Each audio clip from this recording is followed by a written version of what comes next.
I had an opportunity to be in conversation with the founder and CEO of business consulting firm, Dr. Padmini Vedula. With over 2 decades of experience spanning across banking, insurance, and edutech sectors, she now leads Tritiksha Consulting Firm, where she offers guidance to many organizations for sustainable growth, profitability, and operational excellence. Ma'am is expertise in strategic planning, business development, and total quality management. Dr. Vedula blends strategic vision into hands-on expertise to drive transformative results. Her deep insights on risk management, customer operations, and leadership make her an invaluable partner for all the businesses who is aiming not only to compete but to lead. We had an opportunity to ask many questions related with the challenges faced by the businesses and the common startup problems and how the help and support of a business consulting firm is going to scale up the startup. Ma'am is also an author and she's a TEDx speaker. So get ready to be amazed with this insightful conversation from an extraordinary person. Delivering the solutions for the company. Please tell us about your role in the company as a senior general manager. First 2 years, it might be one of the high risk, but after they reach a financial stability, then it might be in their moderate risk. Oh. And there is a new AI tool in the market, String AI. This AI tool helps all the businesses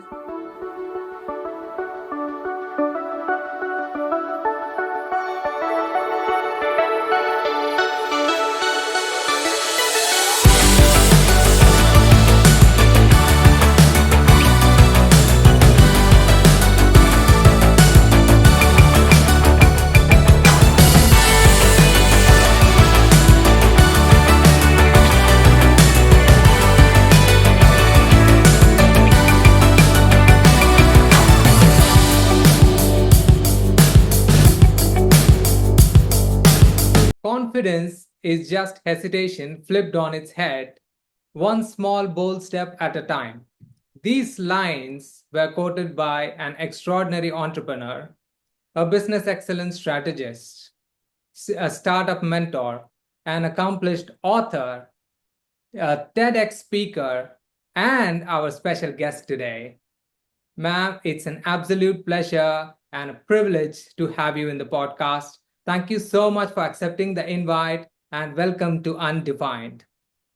Ma'am, you are a founder and CEO of a business consulting firm, which is Tritiksha Consulting.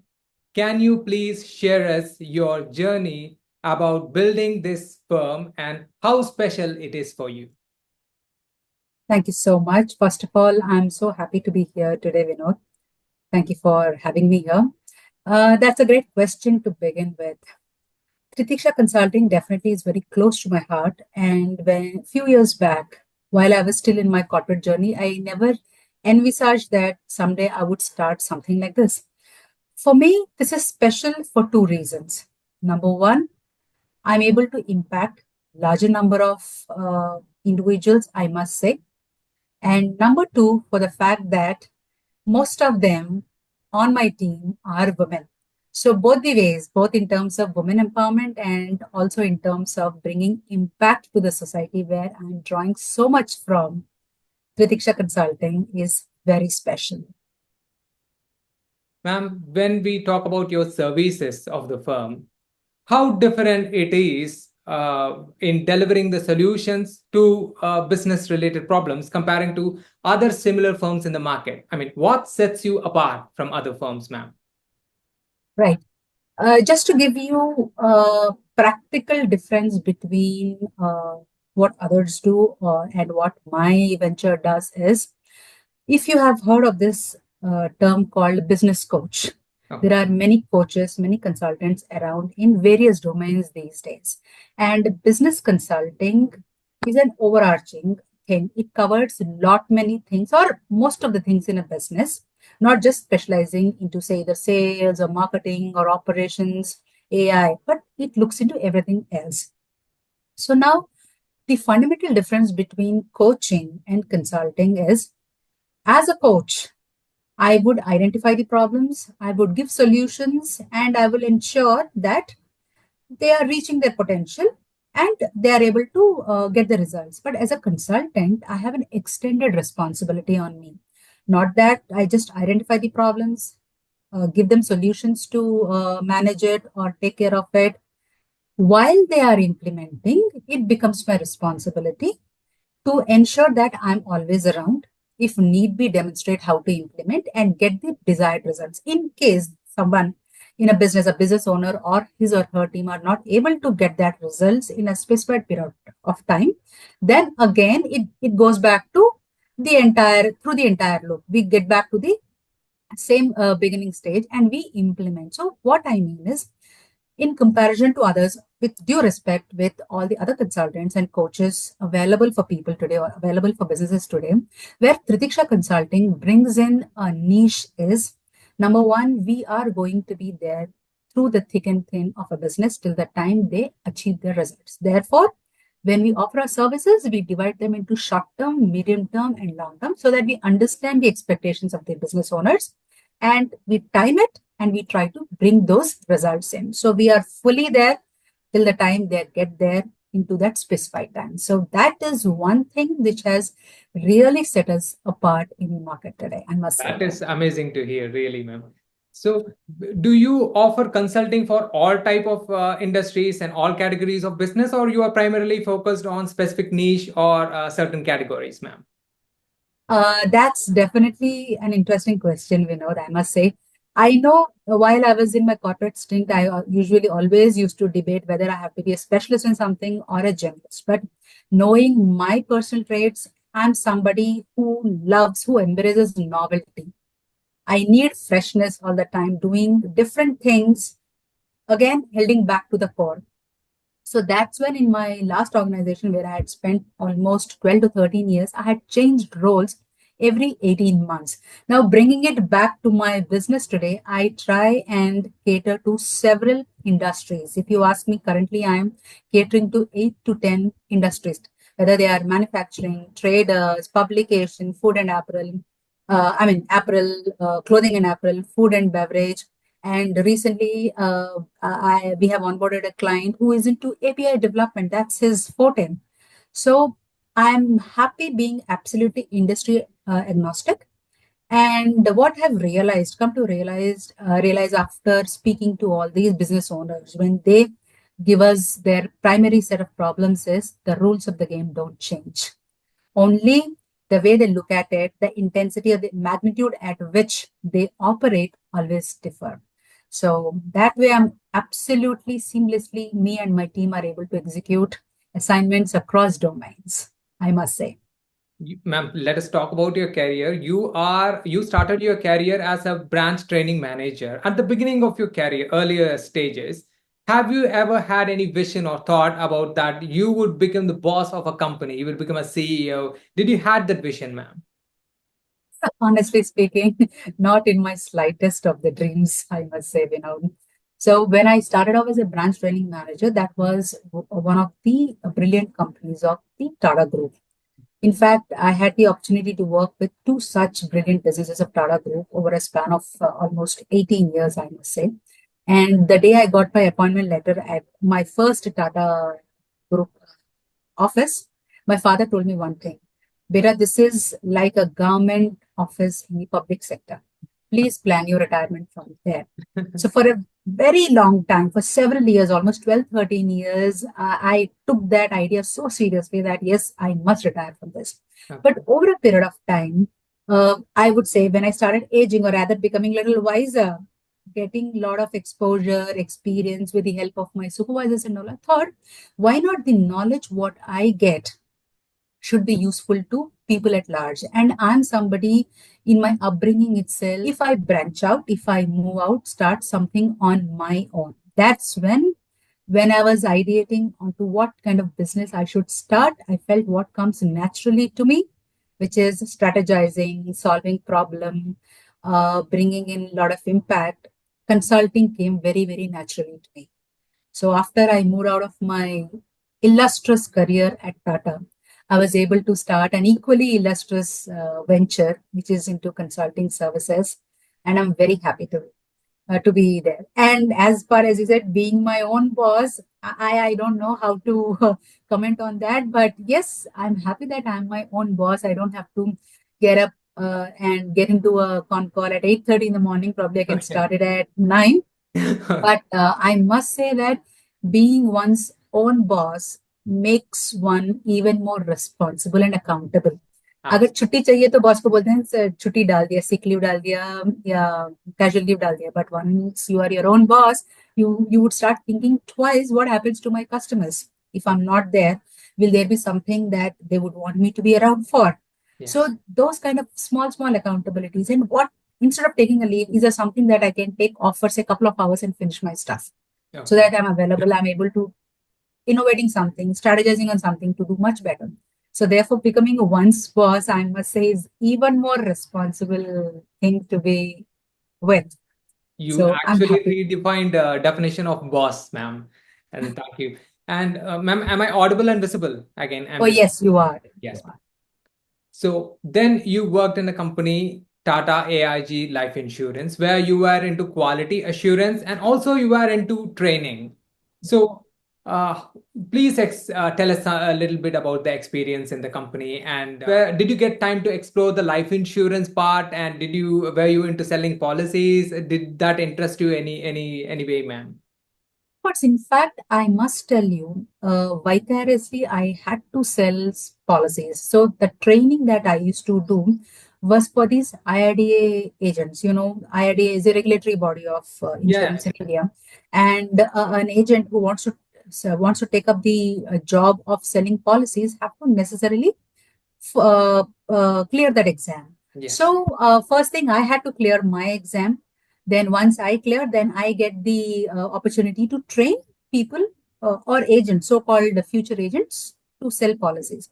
So first thing was training them on IRDA. So the first challenge was on day one of the training.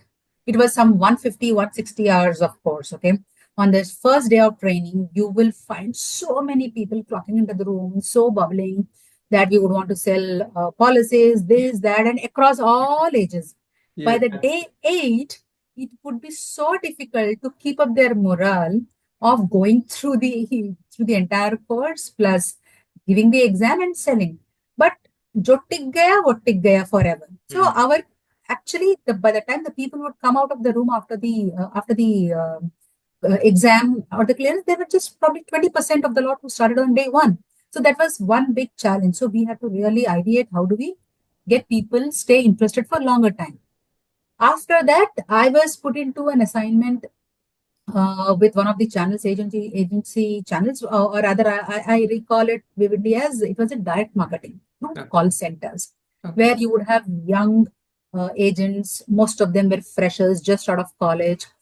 Now these days, MBA has become mandatory even for a first-time job. But during those days, almost 18, 20 years back, even while you're pursuing your graduation or you're just graduation pass with your mark list, you could get a job. So we would have only freshers who would not know anything of a job, and they were supposed to sell policies over the phone. So that way, I used to end up managing most of their calls. They would only try and say hello and say a little bit of the product, and I would do most of it, including the closing. So if you ask me, that was my first assignment in sales over the phone. Then I realized if I'm able to convince somebody over the phone, then it's done. When I'm in person, when I look at somebody in person, meet in person, then my chances are high. So that was my first assignment. And I must say that call center did pretty well. Okay. Because they were working for Tata AI, they were the outsourced agency. So that's when I got the opportunity to manage not just Hyderabad, but a couple of centers in Chennai as well. Okay. Those days. So that's how I slightly expanded. I understood that connect is very important, whether it's over phone or in person. That's the key. Yes. So after the big career in life insurance, because life insurance is an integral part of everybody's life, and a lot of people are yet to explore it, they do not know the importance of life insurance. And after this career, you stepped into education sector, where you were into a sales of a product. So, ma'am, my first question is, what is the reason that you stepped into education sector from an insurance sector? And if it is not confidential, can you share a little bit about about the product you are into implementing sales touch? See, there was definitely no reason as such from moving from an insurance business to an edtech, because as I said, few years into the career, I started feeling that I wanted to do something bigger, and I never had the answer. So in that quest, when I got an opportunity from Tata Classes, which is the next business of the Tatas, where it's an edtech office, education technology business, I just took it up. And of course, those days, as a mom of two young kids, any bit of salary increase in salary was always most welcome. But I didn't know that I would spend a longer stint at that. And when I moved into Tata Classes, since I had training background at the Tata AIA, I got into the training role where I was heading erstwhile Andhra Pradesh, when Telangana and Andhra were still not divided. That was a unified state. I was managing the entire training team for this part of the country. Then there came a situation when there were one, two movements internally. I had the opportunity of managing complete South, then East to some extent, and UP, which is supposedly a little different place to be in, being a South Indian, I must say. So I had handled training for a very long time. So my team would go and train the teachers. Our customers were schools and our end users were teachers. And we would sell digital content. Being an edtech company, we would sell them content, digital content and digital infrastructure, so that they could, with the help of those, they could teach in the classroom. It could be projectors, pens, and all these. These days, you see huge IFPs, interactive flat panels these days. But back then in 2010, 11, the projectors were much in use.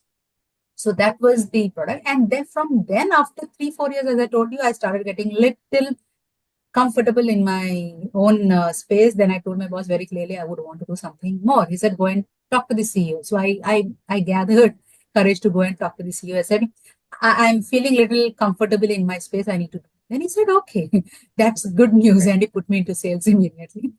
He made me so uncomfortable because I was absolutely comfortable in my job. And I said, I'm comfortable. He put me into an uncomfortable zone. So that's where I made my second time entry into sales. And yes, the products were the same. And in terms of sales, I was not doing retail sales, but I was given the responsibility of bringing sales from the large chains of schools. Okay.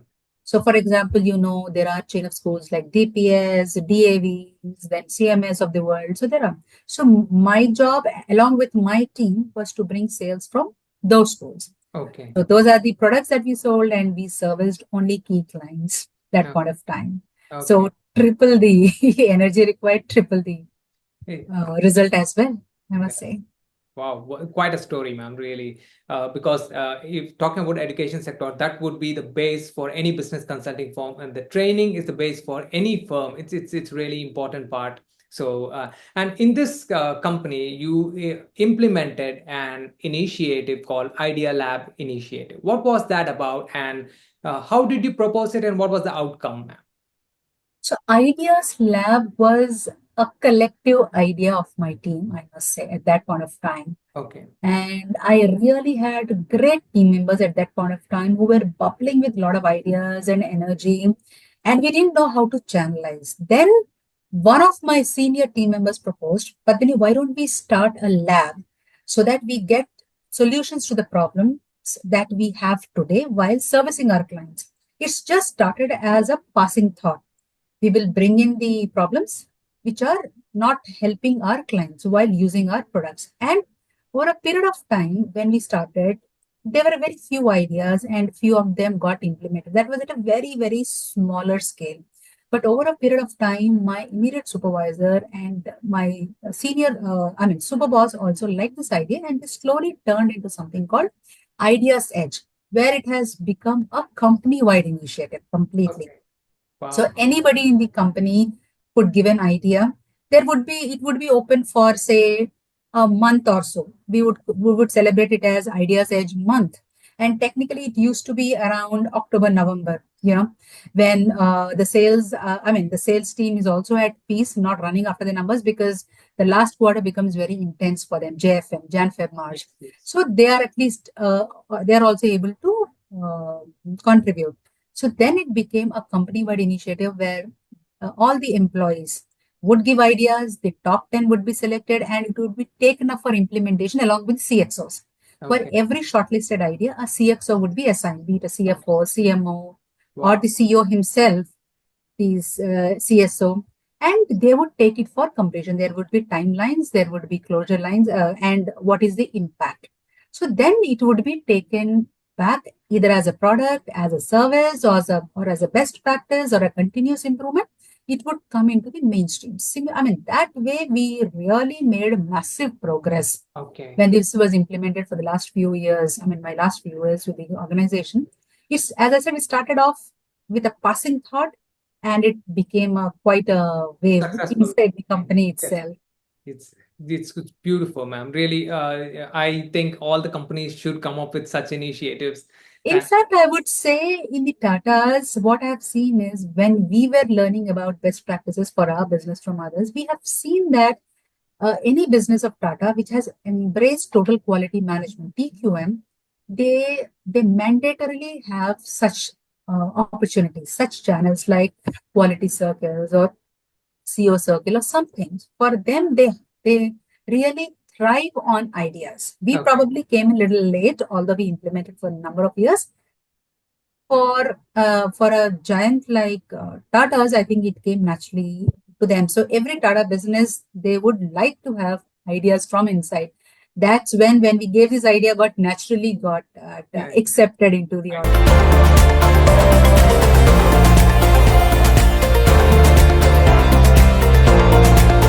Guys, another wonderful news is there is a new AI tool in the market called Tring AI. This AI lets all the businesses and their processes to be automated with the support of the Tring AI. They help in building chatbots and voice bots to handle sales and marketing, customer interactions, managing the entire systems of businesses. I recently had an opportunity to meet their management team, and they are very, very keen in delivering great solutions, automate businesses, and build chatbots and voice bots for all type of organizations. I've given the contact in the description with their website. Power up your businesses with Tring AI today.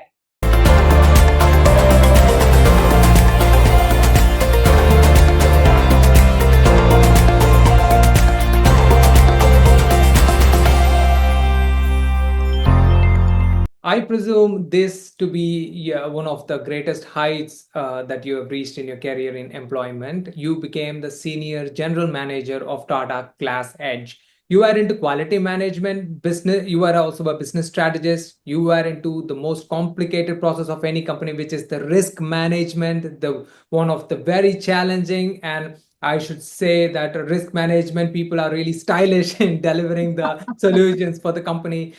Please tell us about your role in the company as a senior general manager, ma'am.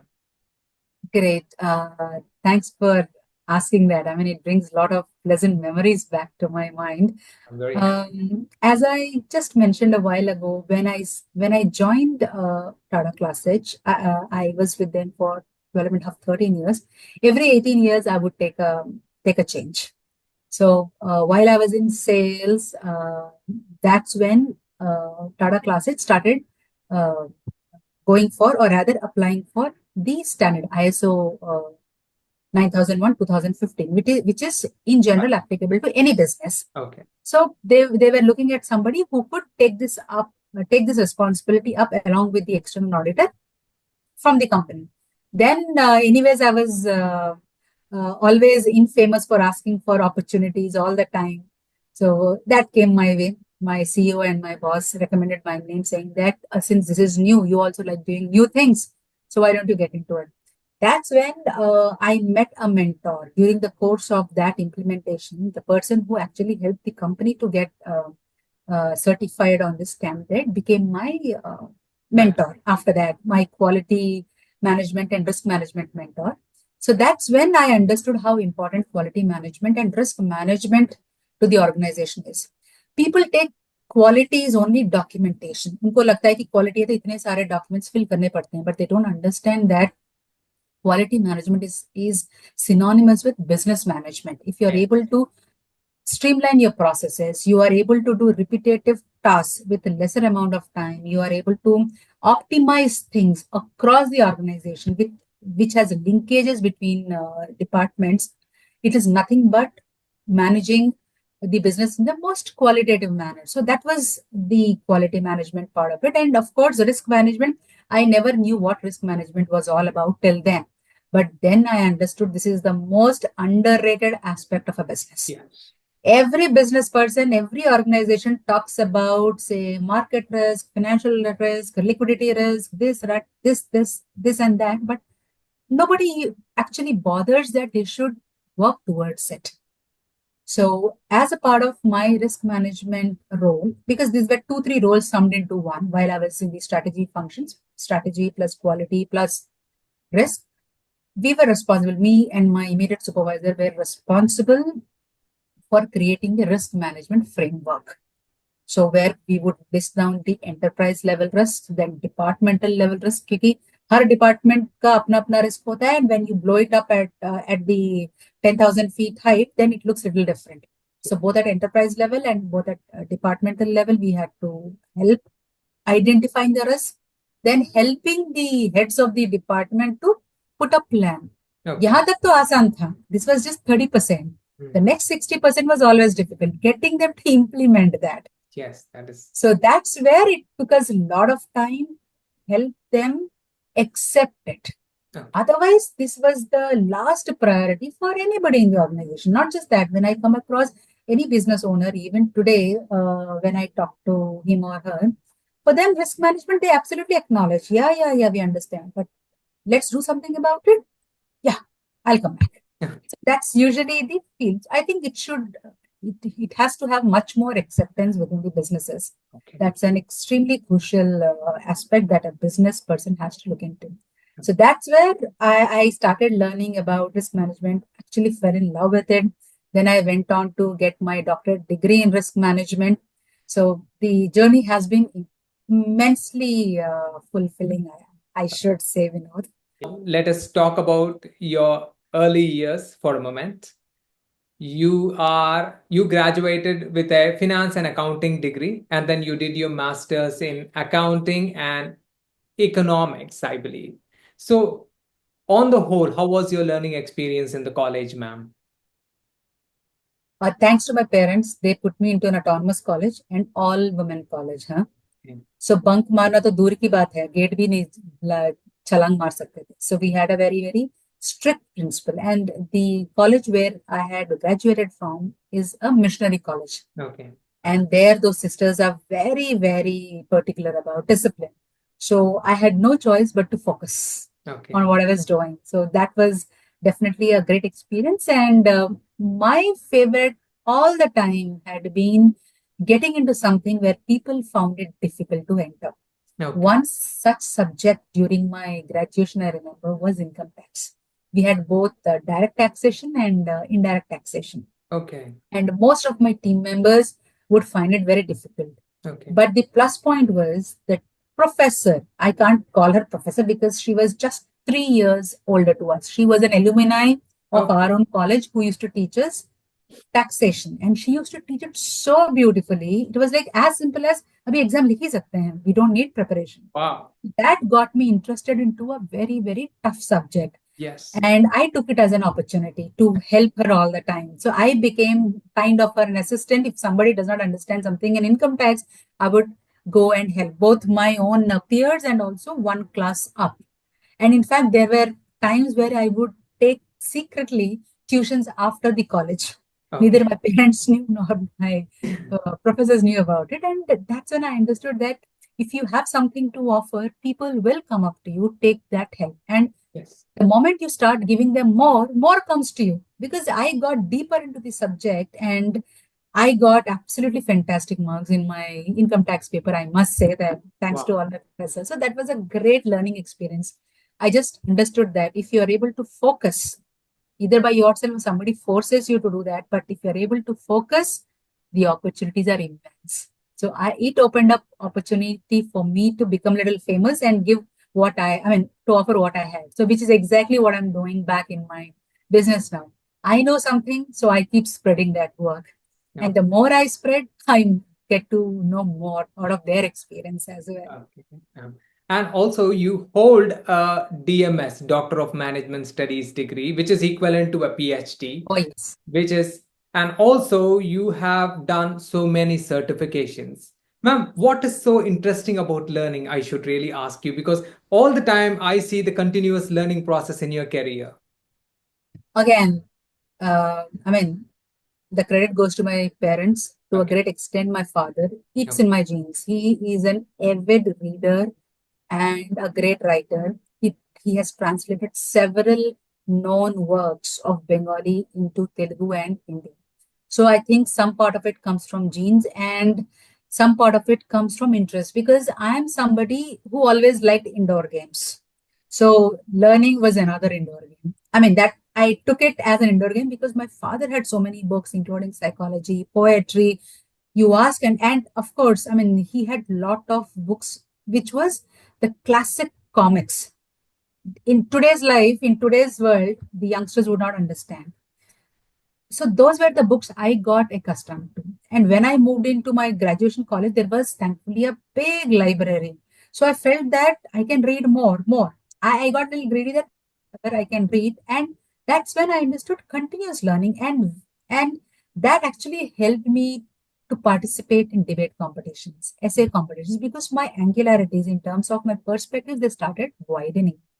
So therefore I understood come what may, I should keep learning. Those days I used to learn through books. I do it even today, but now the modality has slightly changed because of paucity of time. Maybe a podcast, maybe a video or a short book summary, but that has remained. Learning has remained constant, and it is even more important for me in my current profession because I deal with different sectors at the same time. So the best way to understand a sector is the information available. Squeeze as much information is available from the business owner and take rest of it from the public domain. So I don't have a choice but to keep learning. So I Okay. can bring in lot of perspectives from outside to the inside and take a lot of learning from inside to my own outside perspective to keep validating them. So that way, this will remain my constant agenda for coming several years, and I enjoy it. Thank you so much, ma'am. It's going to help a lot of students understand because it should be said by an appropriate person. For example, if they ask me, and I'm going to say because my experience about learning is I completed my engineering and I'm the top ranker person in my class. I'm the first, and I also am a gold medalist. And also they have recommended me for a lot of awards. I became quite known for all the circles, but suddenly, on one day, when I was about to get the gold medal, my mom woke me up from sleep. So this is my story. Actually, it is not. Okay. So, anyways, it should be said by an appropriate person when you say it's perfect, and a lot of students are going to really get good insights from you. Ma'am, you are also a TEDx speaker. So, what was the topic about, and how was the space, the TEDx platform, ma'am? In fact, that was the first large professional platform that I got exposed to in terms of public speaking. The topic was really good, which was, this is very fascinating, although it was predetermined, but it was about making choices in life. So I picked up making choices, yes, but a slight extension is when you're making choices, how can you maximize? So pick or pack. That was the title I had, but it was more to do with in terms of making choices and maximizing your life. And more than the speech that I finally delivered, the talk that I finally delivered, what remains with me even today is number one, the idea itself. Because all of us know that we have to make several choices, at times out of our own choice or at times out of compulsion. But whatever it is, can you look into an opportunity, look for an opportunity inside the choice that you had made? So the idea itself was very special to me. Number two, the experience of it, because that was a large platform, lot of brilliant speakers coming up with their interesting stories, and I was there giving my perspective. So I learned to appreciate the perspectives of others more, because they were coming from different backgrounds. They would look at the same thing little differently all the time. And the third thing, of course, the practice that went into it. Those number of, I mean, preparing the talk, then practicing it, because these are all time bound, say 16 to 18 minutes. I always got used to free flowing speech. But if you start telling me that you have only 16 minutes, the first thing is, will I be able to do it? Okay. So practicing it for those 16 to 18 minutes and delivering it without any kind of error, pronunciation, or just, I mean, not stopping anywhere was a great experience. And I made great friends who are friends till today. They are very, very accomplished people in their own domains. So brilliant memories. And in fact, that opened up a lot of opportunities for me, public speaking domain. So tomorrow also I'm off to one of the top colleges at Warangal, where they are celebrating the Women's Day week, Okay. right, from 1st to 7th of March. So they invited me over for the third, which is tomorrow's slot, where I would be talking about from idea to startup Okay. into entrepreneurship. And they seem to have one small elective in entrepreneurship along with their engineering courses. Okay. So hence I've been in. So that gave me a lot of opportunities, I must say, the TED Talk.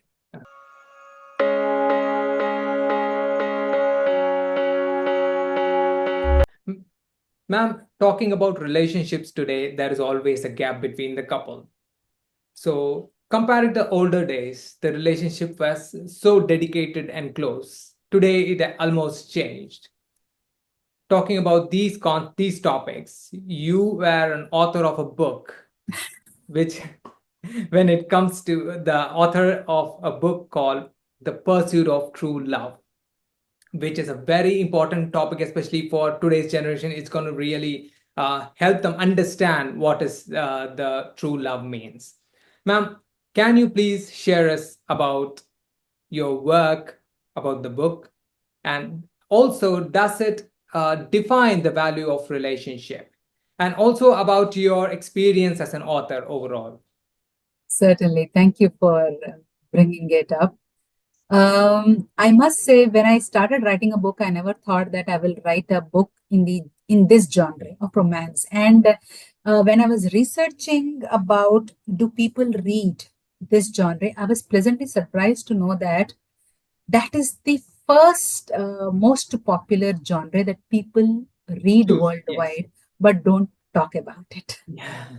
They talk about, say, motivational books, they talk about management books, they talk about subject books, but more than all of these, they read this genre, romance. But that was a research that I did much later after my book got published, just to see, am I on the right path? But when I did this book, to be very frank, this was definitely to help one of my friends who was in a trauma. Okay. And this is her real life story, which she had gone through, and she emerged victorious. So, without divulging to the world that this is a real time, because people feel that this can be a marketing stunt. But I know, she knows, and God knows that this was a real piece of work. And today, yeah, you and through you, your few of your other audience would come to know this is a real life story. And I told her, if I, during the course of writing the book, the more you talk about that incident, the sooner you will come out of it. Yes. I found that therapy working very well with her. Otherwise, people, once they get into depression, they are into depression for a longer period of time.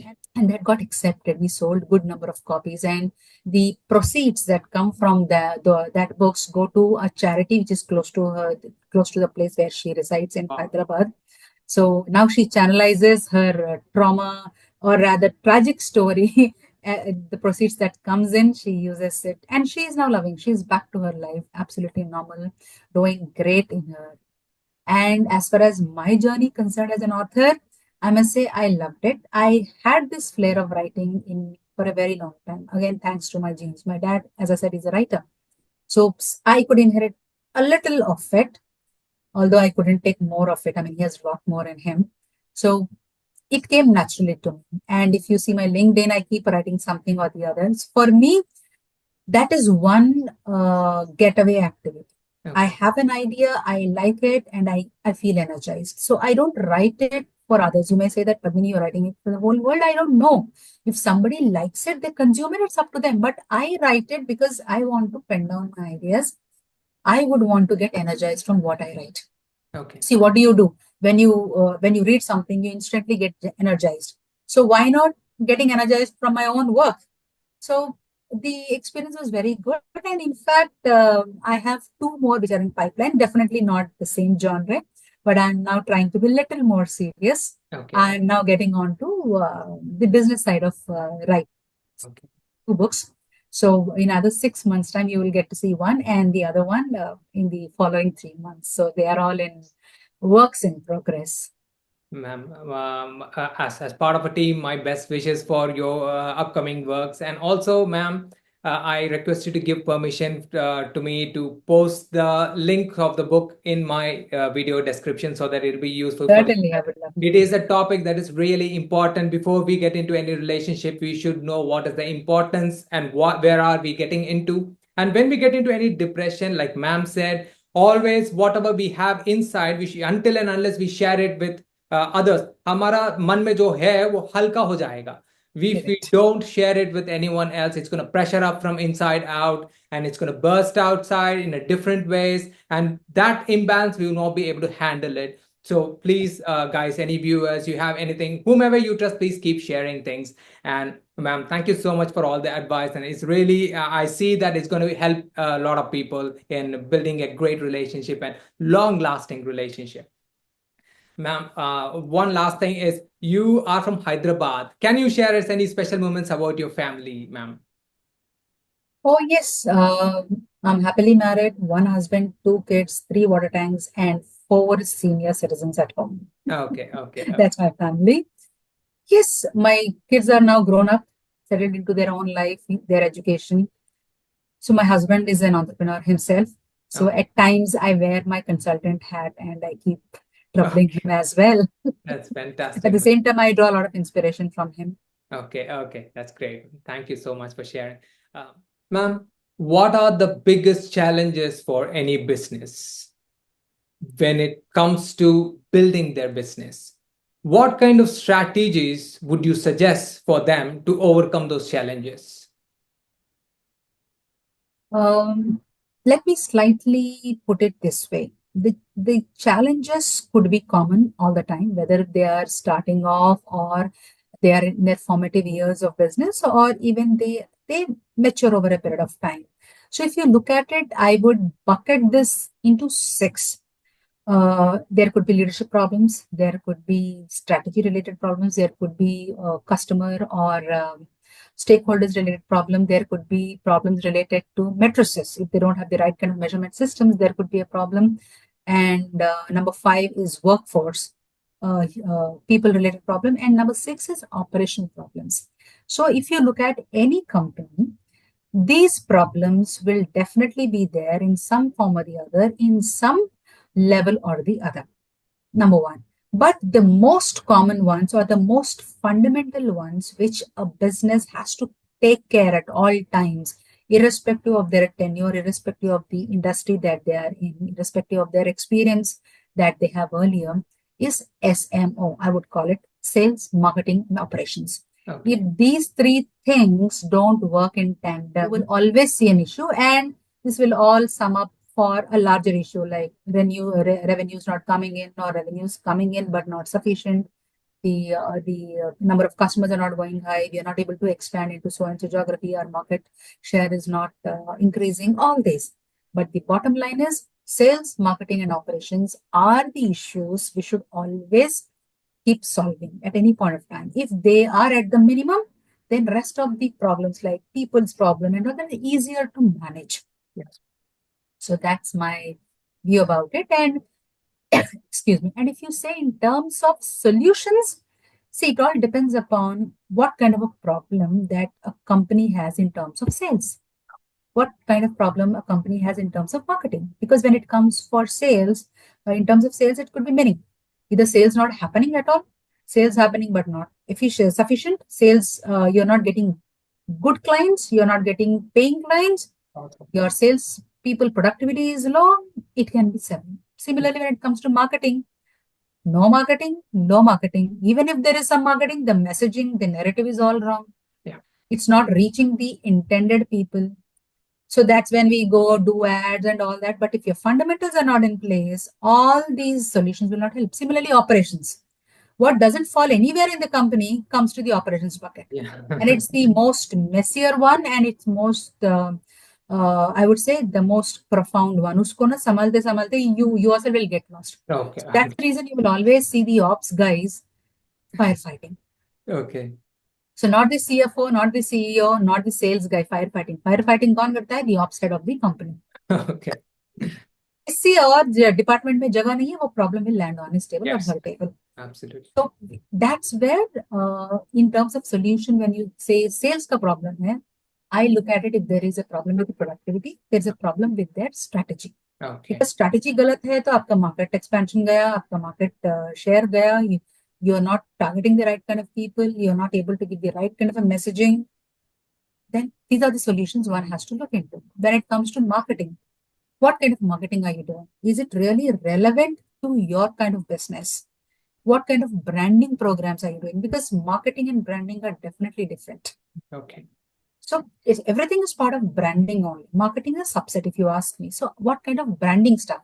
The moment we say brand, people will say, "Ki, Padmini, that's big thing." No, branding is the only thing. Under that, you are doing several things, say like this kind of outreach or that kind of a marketing stuff. So we give solutions to see what is the brand image of that particular brand or the company. Is it correct? Not correct? Where are we trying to put that message? Who is our target segment? Is the message going separate, going the way it should go? What changes have to be done? And what kind of outreach programs are needed? Both, say, online and offline also. PR and all that stuff. That comes in. It all depends upon the kind of problem they have with respect to their branding. Okay. And as long as operations is concerned, it is definitely a little trickier and little intricate also. Okay. Ops में सबसे बड़ा ये होता है कि people don't bother about processes. Absolutely. They just do it in a flow. Anything is done in a flow, but anything done in a flow is only for that time. Yes. But if you ask the same person to do that next time, It's he might not know. He will take another kind of a flow this time. His Yes. flow will be different. Therefore, when it comes to operations, what becomes extremely critical is process standardization. Okay. And if you have 5 processes in a company, which are very important to the business, Okay. one from sales, one from HR, one from, say, finance perspective, but those 5 or 10 processes have to be standardized. Okay. And people have to follow it again and again. Okay. Not just standardization, but also optimization. If there are any leaking buckets, जहाँ पे आपका time ज़्यादा जा रहा हो, उसको काट के क्या कर सकते? जी. जहाँ पे आपके resources, यानी कि आदमी लोग ज़्यादा लग रहे हैं, ये number of man hours into that job is taking. All these things, all these solutions can be put in. So basically, once we pinpoint the problem and the underlying reasons for it, Okay. solutioning come like that. Okay. Comes from that. So identifying the problem, identifying the root causes. Again, RCA, root cause analysis, is another important subject that we should dwell in. Quality management. So Okay. RCA करते हैं, root cause analysis करते हैं. What are the top 3 reasons which is contributing? And we will try and plug those 3 problems. So which is 60-70% is taken care of. Rest of the moment these are corrected, the other smaller ones either they look trivial or they get corrected themselves. Yeah. Either ways is fine for a business owner or health of a business. Yeah. So that's how we generally find solutions to it. That's remarkable, ma'am. So sudden market changes and economic uncertainties will create a huge imbalance in the process and progress of a business. True. So how should they be prepared for such situation without layoffs or without having to optimize workforce cost? So is there something they should include in the planning phase, or how to address this, ma'am? Of course, if you ask me, the first thing that I would ask any company to look at is a risk management framework. Okay. Because when the times are good, people feel that risk का कोई गुंजाइश नहीं है. Only when things are turning otherwise. No. But risk is something you are actually looking into the future. And we know that ours is a recession-prone economy. Every 5 years, there is a recession in software, or there is a recession in manufacturing thing. It's all cyclical. So recession is there. Probably there could be very less number of businesses which are recession proof. Say healthcare हो, education हो, but वहाँ पे भी downturns दिखते हैं. ऐसा नहीं देना, but they are less prone to these. So therefore, as a business owner, one has to be very, very cognizant of risk management. And has to do risks as per the business, which could include financial risks, which could include liquidity risks, which could include market risks, then operational risks, and then probably competition. So basis the business, the number of years they are into the operation, and where they want to get ahead in the next 5 to 10 years, they will have to plan their risks. At least for the next 3 years horizon, they should have their risks very clearly put across. Okay, ma'am. Again, competition may be competition inside the country, outside the country. ये भी हो सकता है. If you have global business, you will have to be taking care of those geographies as well. So once they have the risk management framework, listing down is the first step. Okay. First, acknowledging that this is a risk, whether it's going to stay or will it pass. So basis which identifying and listing the first step, then creating a small plan. What is needed? Because many a times the risks are not direct. If you know competition is your risk, but what exactly in terms of competition is risk? Is the pricing what they are charging vis-a-vis your pricing is cutthroat? That is a risk. If they are poaching your clients, that's a risk. So even in competition also, you have to be very clear what is the risk which is bothering the business currently today. Basis which they will try and be, person like me, a consultant, or anybody for that matter, a risk management professional, will try to help them create a plan. And few of them can be mitigated in, say, few months' time. Few of them have to feature on their risk management framework every year. If it is financial risk, it has to be there every year. First 2 years, it might be one of their high risk. But after they reach a financial stability, then it might be in their moderate risk. And if they're doing really well, the revenues are really going good, then the bottom line profitability is too good. And even if there's a downturn in the economy, it will not hit much. They should still make it and make a note of it, probably in their low risks. Which means that a business owner or the head of the company should never let few risks off his sight. Always be there, and there is somebody, the head of the department or somebody, keeps looking at it at a certain frequency, every 15 days, 1 month, or once in 3 months, to see how are we faring on this. Should be just like it should be, as you rightly said, it should be a part of the company's annual strategy. You cannot bring something during the course of the year. If anything has to be done when you are strategizing, pura plugs laga ke dal. Then people will put the same effort for everything. Otherwise, if you say काम और लेके आ गए, नहीं काम नहीं लेके आ गए. So that's part of planning. Absolutely, during strategizing itself, they have to bring in this particular thing. Ma'am, when it comes to training in a company, there are two sets of people. One is older generation and younger generation. The older generation will find it difficult to cope up with latest technologies. But whereas the Gen Z generation, the youngest generation, will not know about the traditional approach in certain parts that is very important in the process of a company. So how to address this gap, and what is the best method of training that should be taken as a practice in any company for efficient running of the system? It can be for a system, technology, or anything for that matter. This generation gap really showing up these days, I must say, because Gen Z is something that they don't like to take instructions. They like freedom. Whereas the traditional folks like me, I can't include you in that. You're much younger. You can include anything. I'm ready for all the generations. For somebody like me or any of my seniors, they like it in a structured thing. But to date, times are like that. If you are able to embrace the change, then irrespective of what generation you come from, which generation you are from, you are able to tide over very well. And fundamentally, one has to understand the difference between an older generation and a newer generation in terms of any kind of adoption, be it AI, technology, or anything. In terms of adoption, the older generation, there was scarcity of resources. Okay. So their hands-on with technology was slightly limited, whereas this generation has everything available at their fingertips, and their exposure is far larger than the previous ones, and they are born into this era. So for them, whatever they have been seeing from childhood, it seems very normal. For us, probably for the older generations, we would have seen once we would have turned 30, 40, 50, or at times 60 also. Then for us, it was an effort to change. But for a kid who's born into this era, बचपन से आँख खोलते ही मैं ये देख रहा हूँ, technology देख रहा हूँ. So I mean, I'm like inducted into it. मेरे को कुछ फर्क ही नहीं दिखता है. You say that I'm fast, you are slow. Yes. So it's for the later generations, the earlier generations, to understand that they are not our competitors at all. The younger generation is not competitor. Only thing is that they are born into it. So it comes naturally to them. They are more exposed. And what we can do is, what is necessary for you in terms of technology adoption, you should pick it up. You should make an attempt to learn. I know one of my clients who's an elderly gentleman, and he runs a 40-year-old company. He has been a pioneer in India for manufacturing of that particular product.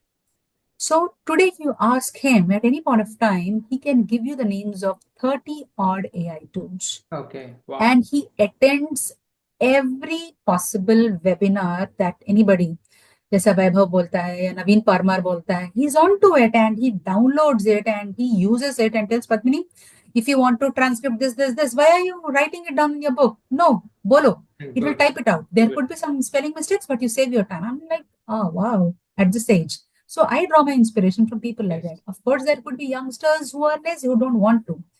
So my idea is, if you understand that this particular technology or this particular AI tool or anything for that matter is necessary for me for leading an easygoing life, a peaceful life, I must embrace it. Okay. If it is not necessary, I don't need it in my life, I'm very happy the way it is, I don't have to get bothered about what others say about it. Okay. I still have my small phone and I'm able to call and able to receive calls. I'm fine. I don't have to switch on to smartphone because that gives me peace of life.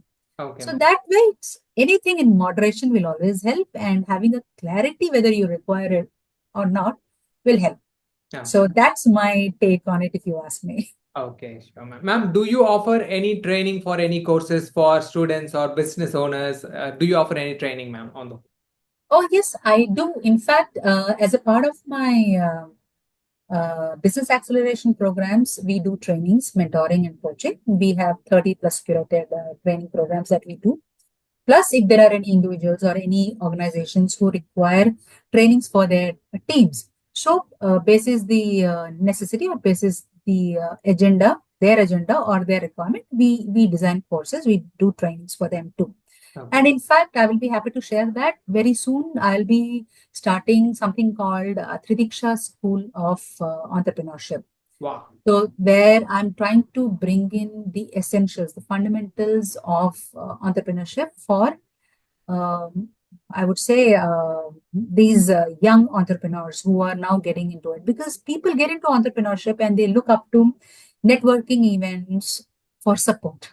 Instead, if you know the basics, at least you know where to get the help from, what you got to do. Otherwise, you will always look up to somebody for the next 7-8 years till that time you understand that mujhe sab kuch samajh mein aa gaya.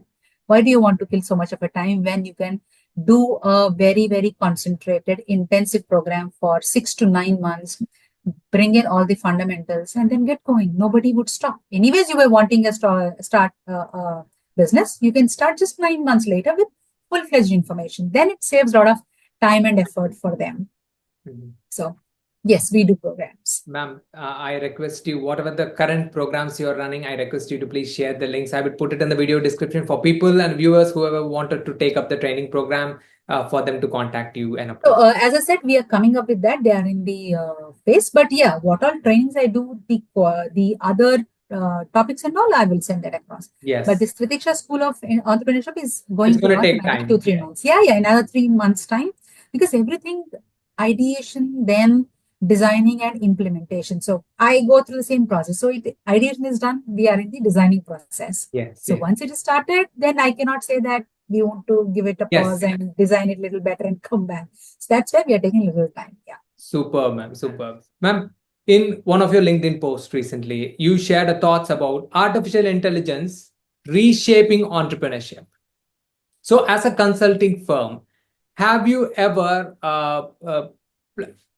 implemented to enrich your services using the help of artificial intelligence? Or if any company or any business want to implement the artificial intelligence in their process, would you, as a firm, consulting firm, be happy to guide them, ma'am? Certainly. See, it all depends upon the requirement of the business and the business owner. For example, one of the business owners, I mean, they are into the exports of granites, and all their clients are outside India, not India. So they had an issue with their emails, because their entire conversation with the clients happens over messaging apps and emails. So therefore, they needed some level of automation and few tools. Although I am not an expert at several tools, but I got them help. Somebody who is an expert in AI and tools, I got them that help. They collaborated and they are doing wonderful. So in my capacity as a consultant, I try businesses in the most appropriate manner. If I'm able to help directly with me along with my team, I do it. Else, I try getting their help. So getting help from outside. So to give you a short answer, AI is definitely currently not my forte. I might get into in due course of time, because constant learning. But yes, wherever there is a requirement in terms of automation, in terms of AI, as per their necessity, I bring in help. Okay. And I ensure that that is implemented well, seamlessly into the system. Else, what happens? It again goes back to the business. Okay. Impacts there. So I know that I cannot let anybody impact my results to the business owner. So I will have to make sure that everything is falling into place, even if it comes from several sources for the same business. Okay. I do that. That is well explained, ma'am. Thank you so much. And when it comes to startups, how important it is that they get the support of a business consulting firm before they step into building something, and how it can scale up their revenue, ma'am? Startup, of course, but I would say the way every family has a family doctor, even if you don't have a family doctor, but you are very keen on visiting the same doctor for you and yourself, your spouse and kids, your parents, hospital go, doctor go. Similarly, every business, whether it's a startup or in its formative years or mature, they should have a consultant, because that outside in view at all times is necessary. Of course, the necessity of a consultant at the startup stage is much higher. But when we are able, and this happens because the essentials of entrepreneurship are not in place. Okay. Only then this kind of problems arise. So for them, consultant is not a consultant who is able to give you expert advice. For consultant is, हर चीज आप ही बोलो कैसा करना है. They become a guide, a mentor, a guru. No, as a business owner, you are your own boss. So you want somebody who can add value to your ideas, instead of influencing it so much that over a period of time it does not remain the business of a startup entrepreneur. It becomes the business of a business consultant. Yes. ऐसा नहीं होना चाहिए. So the essentials of entrepreneurship are in place. Then even the startups, so-called startups, because once they start, we call it as a startup for a few months or years. For them, at that point of time, even they will be able to appreciate the help the consultant brings in. So that's how a consultant can become a go-to person for any business. So startups have to understand the essentials of entrepreneurship, and especially when youngsters are starting. See, somebody who have worked in corporates or who is who's taking over the family business, they might want to brush up their skills, few here and there, and get some expertise. But somebody who's starting from the scratch, or a youngster, then it becomes absolutely essential to have these fundamentals in place and then get going. Okay, sure, ma'am.